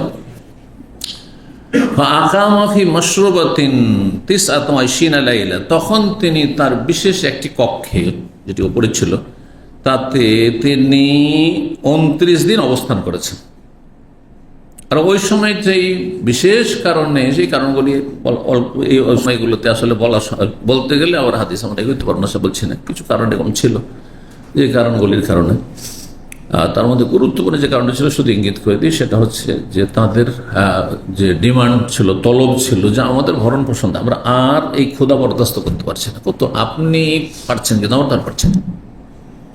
হ্যাঁ, তো তাতে একটু অসন্তুষ্ট হয়েছিলেন। তারপরে আল্লাহ রাব্বুল আলামিন আয়াতুত তাখির নাযিল করে সূরা আহজাবে। হ্যাঁ, মানে অপশন দিলেন। এটা একটা মাসলা, স্ত্রীকে অপশন দিতে পারে। আপনার স্ত্রী যদি অবাধ্য হয় অপশন দিতে পারে, যে তোমার কাছে অপশন থাকলে তুমি এইভাবে আমি যেভাবে বলছি সেভাবে চলো, আর না হলে তুমি তালাক নিতে পারো। অপশন তোমার স্বাধীন, যেটা ইচ্ছে। আয়াতুত তাখির নাযিল হলো ইখতিয়ার, অপশন। সব স্ত্রীকে শুনলেন আয়াত যখন নাযিল হলো যে আল্লাহ তোমাদেরকে বলছেন যে দুনিয়া বেশি চাও, 1 নম্বরে চাও, দুনিয়া চাও যে একবার পূর্ণ ভরণ পোষণ দিতে হবে, কোনো অভাব অনটন যেন না থাকে। যদি চাও তাহলে যেতে পারো, আল্লাহ আমাকে বলছেন যে তুমি তাদেরকে বিদায় করতে পারো। আর ওয়াইন কুনতুন্না তুরিদুন আল্লাহ ওয়া রাসূলাদ দারাল আখিরা, আর তুমি যদি আল্লাহকে চাও, রাসূলকে চাও, আর যদি পরকালকে চাও, এটা মুখ্য উদ্দেশ্য। দুনিয়ায় খেয়ে না খেয়ে কয়েকদিনে দুনিয়া চলে যাবে। ফাইনাল্লাহ আ'আদ্দা লিল মুহসিনাতি মিনকুন্না আজরান আযীমা, মহা পুরস্কার আল্লাহ রেখেছেন তোমাদের জন্য। সমস্ত স্ত্রী এক এক করে জিজ্ঞেস করছেন, এক এক সবকে দলবদ্ধ করে না, সবাই বললেন না আমরা আল্লাহকে চাই, রসুলকে চাই, আখিরাত চাই। খেতে পায় আর না পায়, বুঝা গেছেন। কিন্তু একটু শাসন করার জন্য নবী সাল্লাল্লাহু আলাইহি ওয়াসাল্লাম কি করেছিলেন, 29 দিন কথাবার্তা এবং সম্পর্ক সংকুচিত রেখেছিলেন, বন্ধ রেখেছিলেন। তিনি তার কক্ষে 29 দিন অবস্থান করলেন। সুম্মা নাযালা, তারপর নেমে আসলেন। বোঝা গেল তাহলে ওপরে সেই কক্ষটি ছিল ছোট। ফাকালু ইয়া রাসূলাল্লাহ, তখন বললেন পরিবারের লোকেরা। অন্য হাদিসে রয়েছে মা আয়েশা রাদিয়াল্লাহু তাআলা আনহা, কারণ মা আয়েশা রাদিয়াল্লাহু তাআলা আনহাকে সবচেয়ে বেশি নবী সাল্লাল্লাহু আলাইহি ওয়াসাল্লাম ভালোবাসতেন। দেখুন, ভালোবাসার যিনি পাত্র আপনার আমার, তার অনেক কথাই আপনি বরণ করে নেবেন, বরদাস্ত করে দেবেন, অন্যকে ওই কথাটি বললে বরদাস্ত করতেন না আপনি হয়তো। এর জন্য যিনি ভালোবাসার মানুষ তিনি সাহসের সাথে এইসব কথা বলে দিতে পারেন। হয় না, হয় না? জি, দেখেন আপনার একটা কচি বাচ্চা, 5 বছরের বাচ্চা বাপ মায়ের সাথে বেয়াদবি করে দিচ্ছে, কিছু বলেন না, হাসবেন না। কিন্তু ওই সময় হাসলে কিন্তু ছেলে খারাপ হয়ে যাবে। ছেলে মেয়ে কোনো আপনার সাথে বেয়াদবি করছে, হাসবেন না, কিন্তু পানিশমেন্ট করবেন না, সেটা ভিন্ন বিষয়। শাস্তি দেবেন না। ছোট বাচ্চা অবুঝ, এক শ্রেণীর বেকুবরা হাসে। আমি দেখেছিলাম ছোট কালে ওর মাকে একটা ছোট বাচ্চা, 5 বছর, 4 বছর, 6 বছরের বাচ্চা লাথি মারছে, এবার লাথি মারছে, আর হ্যাঁ এবার হাসছে যে পশু জন্মে যাবে, এটা বড় হয়ে পশু হয়ে যাবে। কারণ হচ্ছে আমার আম্মা তো খুশি, আরো হাসছে। বুঝছেন না? এটা তরবিয়ত পরিপন্থী, এটা তরবিয়তের পদ্ধতি নয়। হ্যাঁ, কিন্তু আপনি মারধর করবেন না, এটা মারধরের বয়স না, অবশ্যই। ওই ছেলেটি যখন 15 বছর বয়স হয়েছে, তখন যদি আপনার সাথে একটা বেয়াদবির শব্দ বলে, গায়ে হাত দূরের কথা, বরদাস্ত করবেন? ছোট বাচ্চা টড়িয়ে দিচ্ছে আপনাকে, কিচ্ছু বলেন না আপনি। হ্যাঁ, জানছেন যে অবুঝ ছেলে, আর ওর মায়াও আছে আপনার বেশি। যত দুর্বল তত বেশি তার মায়া হয় বাপ মায়ের। এটাই হচ্ছে বাপ মায়ের কিন্তু বৈশিষ্ট্য। জি, তো নবী সাল্লাল্লাহু আলাইহি ওয়াসাল্লাম মা আয়েশার কাছে গিয়েছেন। মা আয়েশা বলছে, ইয়া রাসূলুল্লাহ, আপনি তো 1 মাসের শপথ করেছিলেন, 29 দিনে কেন চলে আসলেন? মন চাইছে যে তাড়াতাড়ি চলে আসুক, কেন দিন পার হচ্ছে না? তারপরে কি বলছেন, কি ব্যাপার 29 দিনে কেন, আরো একদিন বাকি আছে তো আপনার? নবী সাল্লাল্লাহু উত্তর দিয়েছিলেন যে মাস শুধু 30 হয়, 29 হয় না। ওই মাসটি 29 ছিল। ওই মাসটি কিসে ছিল? 29 ছিল। ভালো করে শুনে রাখেন, মাসের শুরু থেকে যদি কেউ করে তাহলে এটা ফালাহু যালিক, এটা চলবে।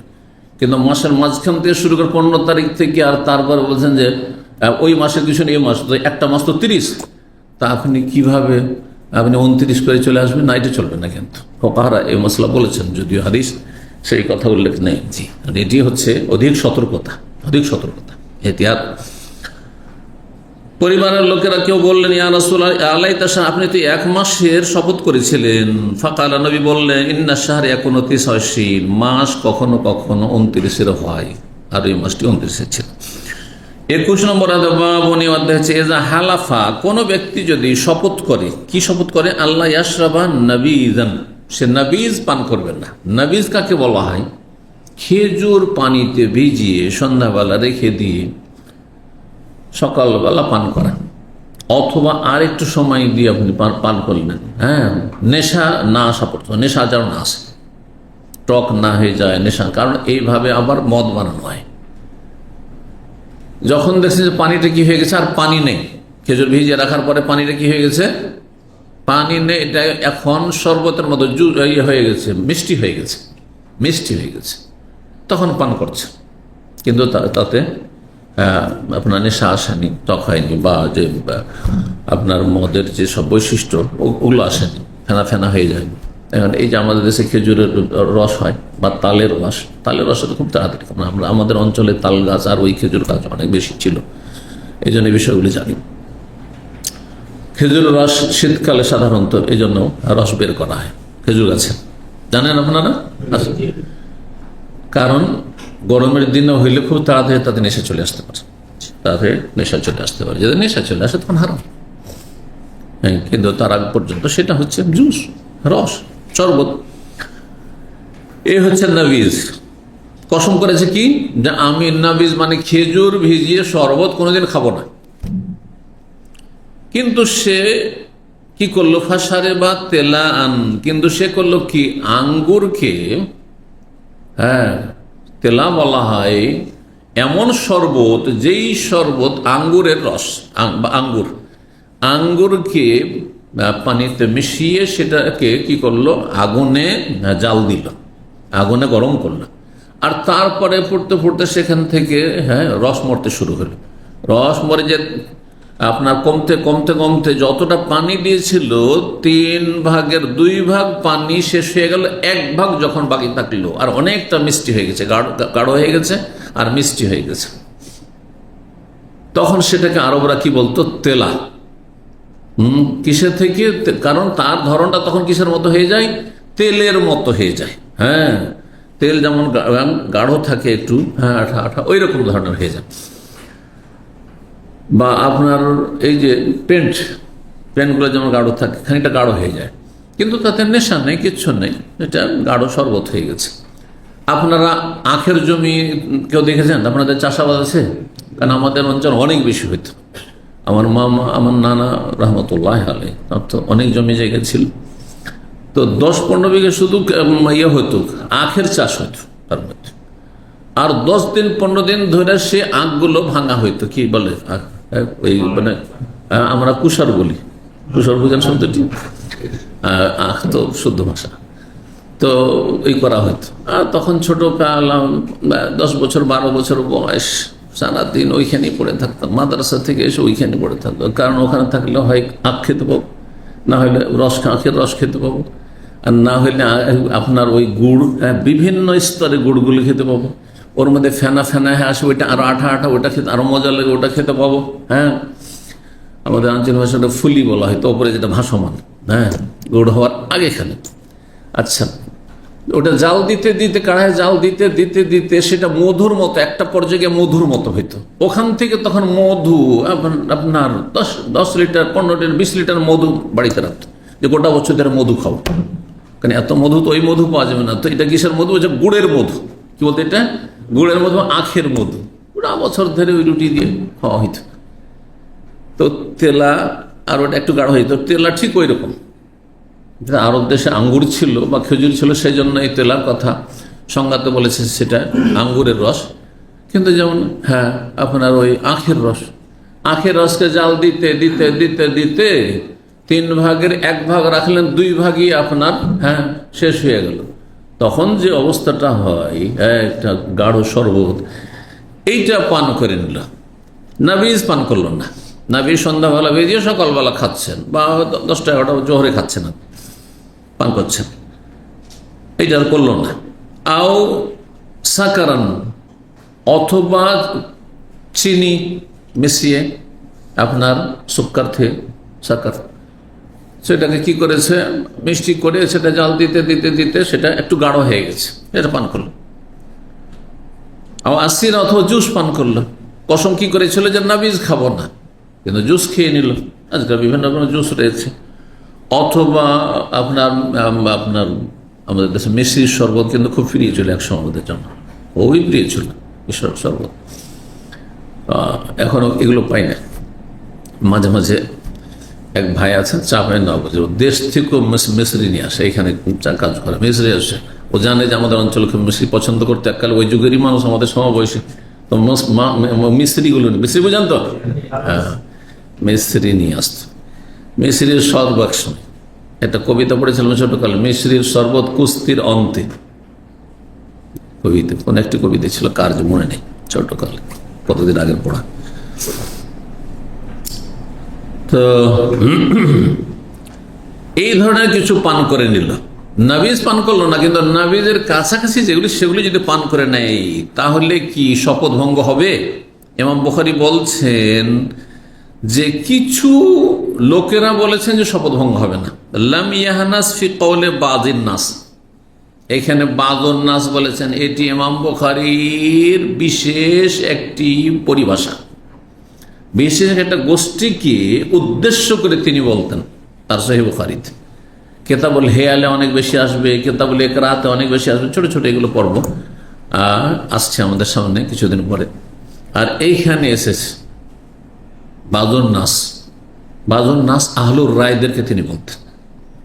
সেই জামানায়, হ্যাঁ ইমাম বুখারী রাহিমাহুল্লাহর জামানায়, ইমাম বুখারীর ওস্তাদদের জামানায়, ইমাম আবু হানিফা রাহিমাহুল্লাহর ওস্তাদ যে ইব্রাহিম নাখি আর এরা, এই জামানা থেকে শুরু করে ইমাম বুখারী রাহিমাহুল্লাহর জামানা পর্যন্ত মানুষের দিন ইসলাম সম্পর্কে শিক্ষার ক্ষেত্রে দুটো প্রতিষ্ঠান কায়েম হয়ে যায়। একটি প্রতিষ্ঠান নাম শাহুল মুহাদ্দিস দেহলভির ভাষায় মাদ্রাসাত আহলিল হাদিস, হ্যাঁ বা আসহাবুল হাদিস। আর একটি প্রতিষ্ঠানের নাম হচ্ছে বা চিন্তাধারার নাম হচ্ছে মাদ্রাসাত আহলির রায়, যারা মতকে যুক্তিকে বেশি প্রাধান্য দিত আর হাদিস চর্চা কম করত। সামান্য কিছু হাদিস চর্চা, হাদিসের জন্য এত সফর, এত কষ্ট করে, এক একটা হাদিস দুটো হাদিসের জন্য এক এক শহরে চলে যেতাম, দূরে কত দূরে যেতাম। ইমাম বুখারী কোথায়? বোখারা থেকে বেরিয়েছেন, সেখান থেকে বেরিয়ে ইমাম আব্দুর রাজ্জাক সানানি তার ওস্তাদ ইয়ামানে পৌঁছেছেন। আমরা ইয়ামানে কাছে থেকেও যেতে পারি না।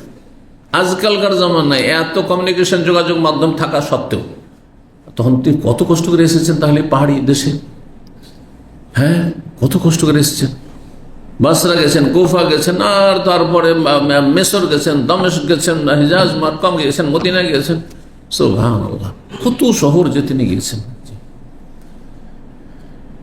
বাগদাদ গেছেন। তো আহলুর রায় কারা তাহলে? হ্যাঁ ইমাম আবু হানিফা রাহিমাহুল্লাহ, হ্যাঁ যারা ছাত্র বা ওস্তাদ তাদেরকে উদ্দেশ্য করে ইমাম বুখারী রাহিমাহুল্লাহ বলেছেন। তাহলে এই আহলুল কুফা, এক কথা ইরাকে হাদিস চর্চা কম ছিল, আর কি চর্চা ছিল? যুক্তির চর্চা বেশি ছিল। দলিল কম কিন্তু আকলি দলিল, যুক্তি বেশি। আর মক্কা মদিনায়, হেজাজে বা দামেস্কে, কারণ দামেস্ক যেহেতু রাজধানী বানু উমাইয়ার যুগে, সেজন্য ওখানে ইলমের চর্চা অনেকটা বেশি ছিল। তো এসব জায়গায় আহলুল হাদিসদের কি ছিল?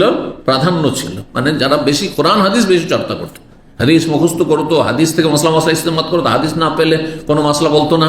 এই একটা হাদিসকে সামনে রেখে সেটা মৌলিক নীতিমালা মানি, কথাটি শুনে ভালো করে, একটি হাদিস ধরেন পেয়েছেন মৌলিক নীতিমালা, সেটিকে মানিয়ে সেখান থেকে শত শত মাসলা বের করলেন। এটা কোন দিকে চলে যাওয়া? মতকে প্রাধান্য দেওয়ার দিকে চলে যায়। আহলুর রায়দের মাদ্রাসা, চিন্তায় চেতনা। আর আহলুল হাদিসদের কথা হচ্ছে যে না, দলিল খুঁজতে হবে, দলিল না পেলে তখন কিয়াস। কিন্তু আপনি দলিলের জন্য মেহনত করবেন না, পরিশ্রম করবেন না, হাদিস শিখবেন না, হাদিস মুখস্থ করবেন না, আর আপনি শুধু এই করবেন না, আকলকে, রায়কে, মতকে প্রাধান্য দিয়ে চলবে না।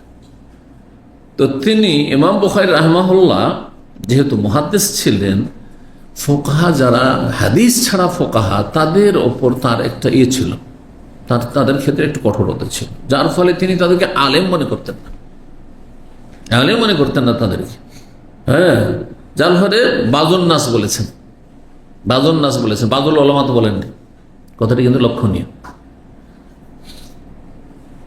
দেওবন্দে যখন হাদিস পড়ায় বলি তাহলে, কারণ দেওবন্দে আমাদের সাথী সঙ্গে লেখাপড়া করেছে অনেকে, আমাদের সহবাসী যারা, আমরা জামিয়া সালেফে গেছি, মদিনায় এসেছি, ওরা দেওবন্দে।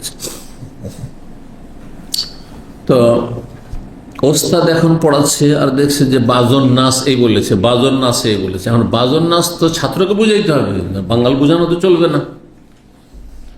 বাজন নাস কিছু লোকেরা এরকম বলেছেন, উদ্দেশ্য হচ্ছে হানাফিরা, আবু হানিফা বাবা ছাত্ররা এরকম বলেছেন, ওনাদের ফতোয়া এটা ঠিক নাই, অন্যরা এরকম বলেছেন, এটা ইমাম বুখারীর উদ্দেশ্য।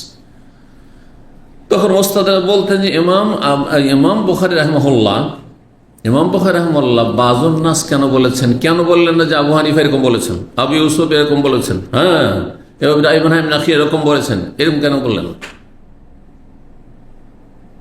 তা বলছে যে কি দিত উত্তর জানেন? যুক্তি দিয়ে বুঝাইত, যেমন আমাদের দেশে মহিলারা ভাসুরের নাম নেয় না, দেবরের নাম তো নেয়, কিন্তু কার ভাসুরের নাম নেয় না। কিসের জন্য?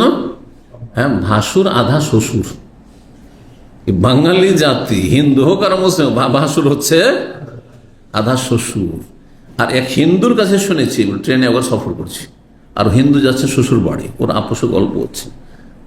যখন আমি ট্রেনে এককালে সফর করতাম, তা আমি শুধু চুপচাপ শুনতাম, আমি শ্রোতা, যেন কিছু যাই না, কারণ বেশি কথা বলতে কারোর সাথে ঝামেলা হইতে পারে, আল্লাহ হেফাজত করে। তখন এত নিরাপত্তাহীনতা ছিল না, তারপরেও ভারতে তখন এগুলো ভাবতামই না যে রাস্তাঘাটে এরকম ধরনের হয় আর কি, জুলম অত্যাচারের শিকার হয়, হ্যাঁ ধর্মের কারণে, কিন্তু এখন হচ্ছে। আল্লাহ হেফাজত করে মুসলিম ভাই বোনদের। তো যাই হোক, একজন আরেকজনকে জিজ্ঞেস করছে, দুজন হিন্দু সামনে সিটে বসে আছে, আমি বসে আছে। তখন মনে হয় ছাত্র অথবা যাই হোক, বলছে কোথায় যাচ্ছে? বলছে শ্বশুর বাড়ি যাচ্ছে। তো বলছে যে ও আচ্ছা, নিজের বাড়ি যাবে না? তো জিজ্ঞেস করছে শালি আছে? বলছে আছে। তোমরা বলছো শালি আধা ঘরওয়ালি। কি বলছে? এটা যদি হিন্দুদের চেতনা, এটা মুসলিমদের মধ্যে নেই। অধিকাংশ মুসলিম পরিবারে, আমি মুসলিম পরিবারে দেখেছি, বাইরে গেলে বোরখা পরে, কিন্তু বাড়িতে ঢুকিয়ে স্ত্রীর সাথে গল্প নেই, ঘন্টার পর ঘন্টা। হ্যাঁ, হাসি রসিকতার গল্প কার সাথে চলছে? শালীর সাথে, অবিবাহিতা শালীর সাথে চলছে। অথবা বিবাহিতা কিন্তু ছোট, সেই জন্য শালীর সাথে চলছে। বলছি স্ত্রীকে তো সাথে নিয়ে যাব, কিন্তু শালীকে তো সবসময় পাবো না। একবারে হিন্দু সভ্যতা, হারাম, এগুলো নোংরামি, এগুলো অশ্লীলতা। যেই সমাজে এইরকম নোংরামি অশ্লীলতা থাকবে, লাহুম আযাবুন আলীমুন ফিদ দুনিয়া ওয়াল আখিরাহ। ইন্নাল্লাযীনা ইউহিব্বুনা আত-তাশিয়াল ফাহিশাতা ফিল্লাযীনা আমানু লাহুম আযাবুন আলীমুন ফিদ দুনিয়া ওয়াল আখিরাহ। ভালো করে মনে রাখুন, কোরআন আয়াত সূরা নূরের। যারা এটা লাইক করে, পছন্দ করে যে মুসলিম সমাজে এইরকম নোংরামি অশ্লীলতা ছড়িয়ে পড়ুক, বাবা দেখছে, মা দেখছে যে আমার মেয়ের সাথে জামাই গল্প করছে, ওর স্ত্রী থাকতেও কেন আমার অন্য মেয়ের সাথে গল্প করবে, অথচ বোবা শয়তান হয়ে যাচ্ছে। হ্যাঁ, ভাইয়েরা দেখছে যে বোনের সাথে, ছোট বোনের সাথে গল্প করছে আমার দুলা ভাই, কেন প্রতিবাদ করছেন না, বাধা দিচ্ছেন না? লাহুম আযাবুন আলীমুন, তাদের জন্য মর্মান্তিক আযাব রয়েছে, শাস্তি রয়েছে, শুধু জাহান্নামের ফিদ দুনিয়া ওয়াল আখিরাহ। দুনিয়া তো শাস্তি, অশান্তি রয়েছে, আর আখিরাত তো শাস্তি। দুনিয়ার শাস্তি হচ্ছে যে স্ত্রী থাকতে শালীকে নিয়ে উধব পড়কে লিপ্ত হয়ে যাচ্ছে, এগুলো আযাব না? কোথায় মুখ দেখাবে? জি, আর কবরের আযাব, জাহান্নামের আযাব তো আছে। সতর্ক, সাবধান। পর্দা, পর্দা, বাড়ি তো পর্দাতে, বাড়ির বাইরেও পর্দা থাকতে হবে, অন্তরে পর্দা থাকতে হবে। আবার নাস্তিকরা বলে পর্দা তো আসলে এখানে না, এটা শুধু, এটা যথেষ্ট না, কিন্তু এক নম্বর এখানে আল্লাহর ভয় যদি না থাকে তো বোরখা পরিয়ে আপনি গুনাহ থেকে বাঁচাইতে পারবেন না, আর বাড়ি থেকে আপনি ঢুকতেই দেবেন না, এটা দিয়েও বাঁচাইতে পারবেন না আপনি। কথা বোঝা গেছে? তো তাকওয়ার পর্দা, হ্যাঁ জি হ্যাঁ, ওলা লিবাসুত তাকওয়া যালিকা খাইর, আল্লাহ বলছেন তাকওয়ার পোশাকটা সবচেয়ে উৎকৃষ্ট পোশাক, আল্লাহ ভীরুতা, আল্লাহর ভয় ভীতি এক নম্বরে থাকতেই হবে। এটা হচ্ছে অন্তরের পর্দা। যে কোনো অবস্থায় ইউসুফ আলাইহিস সালামের মতো এত সুন্দর বেটার চান্স। তারপরে ও জানছে যে যদি এর ডিমান্ড পুরা না করি জুলাইখার, তাহলে আমাকে যে কত শাস্তি বরদাস্ত করতে হবে। কিন্তু আল্লাহ রব্বে সেই জন্য আহাব্ব ইলাইয়া মিম্মা ইয়াদউনানি ইলাইহি, আল্লাহ রব আমার জেলে যাওয়া এই জেনা ব্যভিচারের চাইতে, অশ্লীলতার চাইতে অনেক বেশি আমার কাছে পছন্দনীয় রব, আমি জেলে থাকবো। ফালাবিসা ফিস সিজনে বিজা সিনিন, দীর্ঘ কয়েক বছর জেলে থাকতে হবে, 7 বছর জেলে থাকতে হবে। আল্লাহ চিন্তা করুন আপনি, এটা হচ্ছে সবচেয়ে বড় হিজাব, অন্তরের ভয়। অন্তরের ভয় থাকলে কেউ আপনাকে পাপে নিয়ে যেতে পারবেন না। অন্তরের ভয় থাকলে ফজরে আপনাকে জাগাতে হবে না, আপনি জাগাবেন অন্যকে। সোজা কথা শুনে রাখেন, অন্তরে ভয় থাকলে এলেম শেখার জন্য বলতে ভাই চলো, ভাই চলো ফিরিয়ে নিয়ে যাচ্ছি বলতে হবে না, ও নিজে পয়সা খরচ করে আসবে। জি, এলেম শেখার জন্য, যে এলেম শেখা আগে ফরজ, প্রত্যেকটি ভিতরে মনে রাখবেন। তাকওয়া এটা মূল বিষয়, ঈমানের সাথে তাকওয়া। আল্লাহ আমাদেরকে তাকওয়ার জন্য তৌফিক দান করুন। তো বাজুল নাস বলছিলাম, বাজুল ওলামা বলেননি বাজুল নাস। তাহলে ভাসুরকে যদি বলতে হয় তো সসম্মানে বলতে হবে, ভাসুরের মতো যদি এটাই দিয়ে যদি বোঝান তো বাজুল নাস কেন বলবেন, বাজুল ওলামা বলতেন। এই জন্য কিছু কিছু হানাফি ওলামা এই বুখারী পড়াতে গিয়ে ইমাম বুখারীকে গাল দেয়। ঘোড়া এত হানাফি ইমাম বুখারীকে নোংরা ভাষায় গাল দেয় যে আমাদের ওলামাদেরকে, আমাদের ফকাহাদেরকে বাজুল নাস কেন বললো, কিছু লোকেরা কেন বললো, বাজুল আইম্মা কেন বললেন না? কথা বলছেন না, না তারা বেয়াদবি করে তার সাথে। এর জন্য হাসরের মাঠে আসামির কাঠগড়ায় হাজির হবে। তিনি দেখেছেন যে হাদিস, কোরআন হাদিস চর্চা করার সুযোগ আছে, আমরা করছি, এরা করছে না। এরা শুধু রায়কে, যুক্তিকে, হ্যাঁ কিয়াসকে কেন প্রাধান্য দিচ্ছে। জি, তো কিছু আলেমানে হানাফি মতে কি হবে না, লাম ইয়াহনাস, শপথ ভঙ্গ হবে না। কি বলেছিল, নাবিজ ভিজা শরবত খাবো না, নাবিজ খাবো না। কিন্তু নাবিজ মানে ওই যে নাবিজের শরবত খেলো না, কিন্তু বাকি অন্য অন্য শরবত সব খেলো, কসম ভঙ্গ হয়ে যাবে তাহলে জমহুর অধিকাংশ ওলামাদের কাছে। কিন্তু হানাফি মতে হবে না। ওয়ালাইসাত হাযিহি বিআনবাযাতিন ইনদাহু, তাদের কাছে মানে ইমাম আবু হানিফার কাছে এগুলি নাবিজের অন্তর্ভুক্ত না। তেলা বা সাকার বা আসির, জুস বা বিভিন্ন রকম যেসব আপনার ধরেন এই যে গুড়ের মধু বা আখের মধু ইত্যাদি, এগুলো নাবিজের অন্তর্ভুক্ত, এগুলো নাবিজের হুকুম, এগুলি হুকুমে পড়বে। এখন ধরেন মদ, যেটা মার্কেটে যে মদ পাওয়া যায়, হ্যাঁ সেটাই শুধু মদ না, আপনি বাড়িতে যদি পচা ভাত পচিয়ে রাখেন আর তারপরে সেটাতে নেশা, সেটা মদ না, সেটা মদ। 6685 নম্বর হাদিস, হাদিস মুফাসসির সাহল ইবনে সাদ রাদিয়াল্লাহু তাআলা আনহু, তিনি বলেন আন্না আবা উসাইদিন সাহিবান নবী সাল্লাল্লাহু আলাইহি আরাসা, আবু উসাইদ নবী সাল্লাল্লাহু আলাইহি ওয়াসাল্লামের সহচর একজন সাহাবী, তিনি বিয়ে করলেন, যুবক মানুষ বিয়ে করলেন। ফাদান নবী সাল্লাল্লাহু আলাইহি উরসিহি, তখন নবী সাল্লাল্লাহু আলাইহি ওয়াসাল্লাম তিনি দাওয়াত দিয়েছিলেন তার বিবাহতে। তার বিবাহতে দাওয়াত দাও, হ্যাঁ ওলিমা সুন্নাতে মুআক্কাদা, আপনি যতটা পারেন, জরুরি নয় যে যারা খাবে তাদের হ্যাঁ স্বার্থ পুরা করতে হবে, তারা যেমন মানের খায় তেমন করতে, আমি যেমন পারবো তেমন খাওয়াবো। আমরা পোষালে খান, না হলে দোয়া দিয়ে চলে যান। আপনি কথা বলছে, এই কথা কিন্তু বাঙালি জাতি বুঝে না। না খাইতে পারতো ডেকেছিল কেন, হ্যাঁ এটা কেন নেই, সেটা কেন নেই, আরে শুধু এইরকম দিয়ে দিল, হ্যাঁ আরে গরুর গোস্ত দিয়ে দিল, কেন মাছ নাই, কেন রোস্ট নাই, কেন? আপনার বাংলাদেশে তো আরো বেশি সীমালঙ্ঘন, বাড়াবাড়ি শেষ না, ওযুবিল্লাহ। আমি তো শুনে অবাক, কারণ আমি সবার কাছে শুনি না, না শুনলে তো আসল হাকিকত বলা যাবে না। এত জুলম অত্যাচার, মেয়ে পক্ষের বরযাত্রীর একটা হারাম রিজিক খেতে আসে, তারপরে এসে আবার এই মানের খাবার খাইতে হবে না। যার বাড়ি যাচ্ছেন, যা ডাল ভাত খাওয়াইতে পারবে সেটাই খাওয়া। দেখেন কি নবী সাল্লাল্লাহু আলাইহি ওয়াসাল্লাম, রাসূলুল্লাহ সাল্লাল্লাহু আলাইহি ওয়াসাল্লামকে কি ধরনের কি খাওয়াচ্ছেন, ওলিমা খাওয়াচ্ছেন। দেখেন নবী সাল্লাল্লাহু আলাইহি ওয়াসাল্লাম বিয়ের দাওয়াতে ডাকলেন। ফাকানাতিল আরুস ও খাদেমাহুম, সেই সময় বাড়িতে আর কেউ পরিবেশনের জন্য নেই। তখন আর রাসূলুল্লাহ সাল্লাল্লাহু আলাইহি সাল্লামের আপ্যায়ন করতে পারবে পর্দার সাথে, নয় যে বেপর্দা হয়ে, পর্দার সাথে। ধরেন যদি কেউ বোরকা পরে সামনে তার খাবার দাবার প্রয়োজনে নিয়ে আসে, আর যদি সেখানে দেখেন যে এই পরিবেশটা নিরাপদ পরিবেশ, স্বামী আছে, হ্যাঁ, বা মেয়ের বাবা আছে, আর হেজাব বোরখা পরে এসছে, খাবার পরিবেশন করার কেউ নেই, তো জায়েজ আছে, শরীয়তে জায়েজ আছে, কিন্তু ফিতনা মুক্ত হইতে হবে। আজকাল ফিতনা মুক্ত অধিকাংশ ক্ষেত্রে মানুষ নয়, সেই জন্য তখন আমরা বলি যে না, এটা চলবে না। কিন্তু যদি বিশেষ পরিস্থিতিতে হয়, যেখানে ফিতনার আশঙ্কা নেই, তো জায়েজ আছে।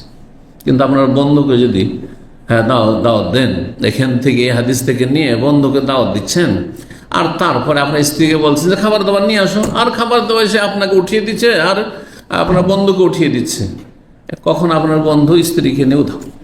ঘটনা ঘটেছে আমাদের একদিনই ভাই এখানে সৌদি আরবে থাকতেন, অন্য একটি শহরে, বড়ই শিক্ষিত মানুষ, একসঙ্গে পরিবার এখানে রাখতেন, হ্যাঁ, ছেলে এক মেয়েও আছে, সুবহানাল্লাহ, খুব কাছের থেকে চিনি, কত সসম্মানে যে পরিবারকে এখানে রেখেছে, ভালো স্যালারি বেতন ছিল, বড় পোস্টে চাকরি করতেন, এর বেশি কিছু বলছিলেন। আর তারপরে সুবহানাল্লাহ দুর্ঘটনা ঘটে গেল। কারণ ওই দিনদারিটা ছিল না, কারণ অনেক মানে প্রতিকূল পরিবেশ থেকে ইসলামের দিকে এসেছিলেন, সহিয়াকিতে এসেছিলেন, কিন্তু তিনি পুরোপুরি এরকম হননি, তো স্ত্রী এরকম পর্দা করতেন। ওই বন্ধু যে খেতে আসতো শয়তান, সেই শয়তানের কুদৃষ্টি পড়ে যায় স্ত্রীর ওপর, অথচ স্ত্রী এত সুন্দরীও না, এটাও শুনে রাখেন। কিন্তু সুন্দরী হইলেই শুধু ফিতনা পড়বে এটা জরুরি নয়, বান্দরের ওপরও নজর পড়ে যেতে, কুদৃষ্টি পড়ে যেতে পারে। কথা বুঝতে পেরেছেন? দিয়ে তারপরে এদিকে এখানে এসছে কিছুদিন, করোনার পরে পরিবার, বা করোনার আগে পরিবার দেশে রেখেছে, ওইগুলো ভিতর যোগাযোগ হয়ে গেছে। বাড়িতে স্বামী নেই, ও বাড়িতে আসে, বাসায় আসে আর খাই দায়, আর তারপরে আমোদ ফুর্তি করে। ছেলে একটু বুঝতে শিখেছে, ছেলে একটু সন্দেহ হয়েছে যে কি ব্যাপার, ঘন্টা ভিতরে ঢুকে থাকে আম্মার সাথে, আমার বাবার বন্ধু। তখন বাবাকে একটু জানিয়েছে, আব্বু ভালো লাগছে না। তখন তাড়াতাড়ি ছুটে গেছে, গিয়ে দেখে যে না, স্ত্রী বলছে আমি তোমার কাছে, তুমি ডিভোর্স দাও, থাকবো না। ছুটে গেছে, দ্বিতীয় বিয়ে করতে হয়েছে, আলহামদুলিল্লাহ বিয়ে করেছে, ভালো একটা পরিবারে বিয়ে করেছে। কথা বুঝতে পেরেছেন? জি, সুতরাং এইরকম ঘটনা যে কোনো ব্যক্তির ক্ষেত্রে ঘটতে পারে, এই জন্য কখনো এই কাজ করবেন না যে আমার খুব ঘনিষ্ঠ বন্ধু, আমার বাল্য জীবনের বন্ধু, আর উনি হাফেজ সাহেব, আর উনি কাজী সাহেব, উনি আমার বাচ্চাদেরকে পড়ান, আচ্ছা ঠিক আছে আমরা খাচ্ছি, আর আমার ওয়াইফ তো আসবে খাবার দাবার পরিবেশন করে, অসুবিধা না? অসুবিধা আছে। আজকালকার জামানার অধিকাংশ মানুষ যাদের ইমান আছে, তাদের ইমান প্রচুর পাতা পানির মতো। কখন যে মোকাল্লেবুল কুলুব কোথায় উল্টো পাল্লা হয়ে গেছে, বড় হয়ে গেছে, শাহওয়াত কাজ করছে। আল্লাহ হেফাজত করুন। আপনাদের এই নাসিহার জন্য ঘটনা বললাম, সাবধান, কখনো সুযোগ দেবেন না। মাহরাম ছাড়া কাউকে নিয়ে গিয়ে ঘরের ভিতরে বসে খাবেন, আর স্ত্রী আসবে, ভিতরে নিয়ে যাবেন, একবার স্ত্রী বলবেন যে ভিতরে থাকবে, যতক্ষণ বাইরের মানুষ থাকবে তুমি বাইরে আসবে না, যদিও হেজাব করে হোক না কেন, আজকালকার জামানায়। কিন্তু নবী সাল্লাল্লাহু আলাইহি ওয়াসাল্লামের সামনে শরীয়তে তাহলে সীমিত আকারে যেখানে নিরাপদ সেখানে শুধু জায়েজ, আর আজকাল অধিকাংশ নিরাপদ নয়। আবার বলছি কথাটি, সেই জন্য বলবো যে সাদ্দু জারিয়া ফতোয়ার একটি গুরুত্বপূর্ণ একটি পয়েন্ট হচ্ছে সাদ্দু জারায়া, চোরা রাস্তা বন্ধ করা, চোরা রাস্তা বন্ধ করা। অমুসলিম দেশে কি একেবারে যাওয়া যাবে না? না, একেবারে যাওয়া যাবে না এমন কথা না, কিন্তু অমুসলিম দেশে গেলে 99 কেন 1999 জন পথভ্রষ্ট হয়ে যাচ্ছে। সেই জন্য বলছে মুসলিম দেশ থেকে যাবেন। কথা বুঝছেন না? মহিলা কি ড্রাইভিং করতে পারবে না একেবারে? কত ছিল আজকে 15 বছর 20 বছর সৌদি আরব কত ছিল, হ্যাঁ যাইজ না। কিসের জন্য? সাদ্দু জারিয়া। কারণ যখনই গাড়ি চালাতে পারবে নিজেই, তখন আর বাপ মার কর্তৃত্ব থাকবে না, কোথায় যাচ্ছে, কোথায় ঘুরছে, কোথায় থাকছে আল্লাহু আ'লাম, হবে না হবে না? সেই জন্য জি। কিন্তু বিশেষ পরিস্থিতি ড্রাইভিং করতে কোনো অসুবিধা নেই। আপনি পশ্চিমা দেশে আছেন, আর কাফের মদখোররা বাসে চাপছে, হ্যাঁ, অথবা ক্যাব চালক সে অসৎ, সে ক্যাবে না বসে যদি আপনার স্ত্রী ড্রাইভিং করে, তো সে তখন বলবো যে জায়েজ। কিন্তু মুসলিম সমাজে তার ভাই পৌঁছাতে পারবে, বাবা পৌঁছাতে পারবে, তাহলে আমার কেন আমার মেয়ে গাড়ি শিখবে না? শিখবে না। কথা বুঝতে পেরেছেন না? এর উপরে আলহামদুলিল্লাহ আমল আছে। জি, আমাদের মেয়েরা আশেপাশের মেয়েদেরকে দেখে সাথী সঙ্গীতে তাদের সাথে লেখাপড়া করেছে, হ্যাঁ প্রভাবিত হোক, আব্বু গাড়ি শিখে নি, বলছেন না তোমাদের এখানে প্রয়োজন, আল্লাহ না করে কোনোদিন প্রয়োজন হয়, কিন্তু প্রয়োজন হইলে তখন চাইজ মাসলা যাবে না, কিন্তু বিনা প্রয়োজন তোমাদের জন্য চাইজ না, এই রাস্তা খোলা যাবে না। আর শিখালেও শিখিয়ে রাখেন, কিন্তু চালাতে দেওয়া যাবে না। আল্লাহ বুঝার তৌফিক দান করুন। জি, তো হাদিসে আসি, এখন কি বলতে গিয়ে দূর চলে গেল, তাই না? হাদিসে আছি। তো বলছেন যে ফাকানাতিল আরুস ও খাদেমাহুম, ওই নববধূই ছিল তাদের, হ্যাঁ কি খাবার পরিবেশনকারিনী, অথবা তাদের আপনার সেবা যত্নে খাবার দিচ্ছিলেন। ফাকাল সাহালুল কওমে, তখন সাহাল বলছেন, হ্যাঁ অন্য সাথী সঙ্গীদেরকে, যে সাথী সঙ্গীরা বসে আছে তাদের হাদিসটি শোনাচ্ছেন, খালতাদুর সাকাথু, তোমরা কি জানো যে ওই ওলিমাতে কি খাবার দিয়েছিল বা কি পান করিয়েছিল, ওই পরিবার কি পান করিয়েছিল রাসূলুল্লাহ সাল্লাল্লাহু আলাইহি ওয়াসাল্লাম, অথচ কিসের দাওয়াত ছিল? ওলিমার দাওয়াত ছিল। ভালো করে শোনেন, কালা মা সাকাথু কি পান করিয়েছিল? লোকেরা বলে না আমরা জানি না। কালা আনকাত লাহু তামরান ফি তাওরি মিনাল, রাত থেকে একটি চামড়ার পাত্রে অথবা তামার পাত্রে, দুটোই তাফসীর করা হয়েছে, কি ভিজিয়ে রেখেছিল? খেজুর ভিজিয়ে রেখেছিল। আর তারপরে সেই খেজুরটা ভিজিয়ে রেখে কি হয়েছে, মিষ্টি শরবত হয়ে গেছে। নবীজ এক কথায় হাত্তা আসবাহা আলিহি, সকাল হয়েছে, ফাসাকাথু ইয়াও, তারপর সকালবেলা দাওয়াত দিয়ে সেই নবীজ বা ওই খেজুর ভিজানো শরবত পান করিয়েছিলেন আবু উসাইদ রাদিয়াল্লাহু তাআলা আনহু বা তার পরিবার। কাকে? রাসূলুল্লাহ সাল্লাল্লাহু আলাইহি ওয়াসাল্লাম। তাহলে সেটি অলিমা। সুতরাং কেউ যদি মনে করেন আপনাদের জন্য একটা করে সবকে মিষ্টি দেয়, বলছে এটা আমার অলিমা, একটা করে খেজুর দিল, এটি অলিম। ভাই বলি আমি গরিব মানুষ, আমি 2 কিলো খেজুর দিতে পারবো, ঠিক আছে, এটা দাদা বুঝতে পারছেন না? জি, যাদের কিছুটা সচ্ছলতা আছে যে একটা ছাগল জবাই করতে পারে, তাদের ক্ষেত্রে ওই হাদিসটি কিন্তু আউলেওয়ালা বেশা। আবার এটা বুঝিয়েন না যে কমপক্ষে মানে সর্বনিম্ন একটা বকরি, তো বকরিরও পয়সা নেই, তার কাছে মোরগের পয়সা, মোরগ খাওয়াবে, ডিমের পয়সা ডিম খাওয়াবে, ডিম ভাত খাওয়াবে। ঠিক 6686 নম্বর হাদিস বর্ণনা করেছেন ইবনে আব্বাস রাদিয়াল্লাহু তাআলা আনহুমা। তিনি বর্ণনা করেছেন কার থেকে? নবী সাল্লাল্লাহু আলাইহি ওয়াসাল্লামের সহধর্মিণী সাউদা রাদিয়াল্লাহু তাআলা আনহা থেকে। কালা, তিনি বলেন, মাতাত লানা শাতুন, আমাদের বাড়ির একটি বকরি মারা গিয়েছিল। ফাদাবাগানা মাসকাহা, মাস্ক মানে জিলদ, তখন আমরা শোধন করে নিয়েছিলাম তার চামড়াটিকে দেবাগাত দিয়ে কি করা হয় যাতে গন্ধ না চলে আসে আর সরে না যায়, ব্যবহারযোগ্য হয়ে যায়। সোম্মা মাজিল না নানবেজ ফিহে, তারপরে সেটাকে একটা পাত্র বানিয়ে নিয়ে সেই চামড়ার পাত্রতে কি করতাম আমরা, নবীজ ভিজাইতাম। হাত্তা সার আসান, ভিজাতে ভিজাতে সেইটি কি হয়েছিল, পুরানো মশকে পরিণত হয়েছিল। নতুন দীর্ঘদিন ব্যবহারের পর সেটি কি হয়েছিল, সান্নুন মানে হচ্ছে পুরাতন মশক। মশক বুঝেন? মাশাআল্লাহ, কিছু বুঝেন না মনে হচ্ছে। মশক বুঝেন না? আর ছাগলের চামড়া দিয়ে পানি রাখার জন্য ওটা পানি, চামড়াটাকে শোধন করে নিয়ে গোটা পুরো শরীরের চামড়া ছাগলের, ওই আপনার কলসে যেমন পানি ভরা হয় ওই রকম গলার দিক থেকে পানি ভরা হয়, আর সেলাই করা হয়েছে। দেখেন এরকম মশক লটকে থাকে আরবদের বাড়িতে পাওয়া যায়, যে দেখেছেন, এটা হচ্ছে মশক।